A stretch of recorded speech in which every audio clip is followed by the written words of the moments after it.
తీసి ఎముక రాడేసి అయితే నాకేమన్నారంటే తక్కువ అవుద్దని నమ్మకం కాదు, చేయించుకోండి మీరు, మళ్ళీ వస్తే కూడా రావచ్చు అని చెప్పారు.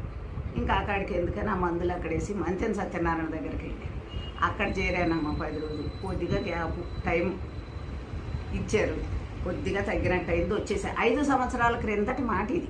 మళ్ళీ 5 సంవత్సరాలకు మళ్ళీ వచ్చింది. మళ్ళీ వస్తే ఇక ఏ డాక్టర్ గారి దగ్గరికి వెళ్ళాలి. ఇక బోధన వెళ్తే స్టార్ హాస్పిటల్కి పంపించాడు శ్రీధర్ అనే డాక్టర్. ఆయన చెప్పాడు తెల్లారు అన్ని టెస్టులు అయిపోయినాయి, ఆపరేషన్కి రమ్మన్నారు. మా మేనల్లుడు వచ్చి వద్దత్త ఈ మధు గారి దగ్గర వారణాసి దగ్గరికి వెళ్ళండి మీరు, తప్పక తగ్గుద్దని మా మేనల్లుడు వచ్చి డాక్టర్ గారి దగ్గర తీసుకొచ్చాడు. నాకమ్మ నేను ఇంతట్లో తగ్గుద్దని అనుకోలే. నా బాధ విపరీతంగా పడ్డా. కూర్చుంటే డాక్టర్ గారు పెట్టితే కానీ నేను పడుకోవటానికి లేదు. అటువంటి పరిస్థితుల్లో డాక్టర్ గారి దగ్గరకు వచ్చి నేను ఇక్కడ మా అక్కాళ్ళు ఉంటే చందానగర్ వెళ్ళాను.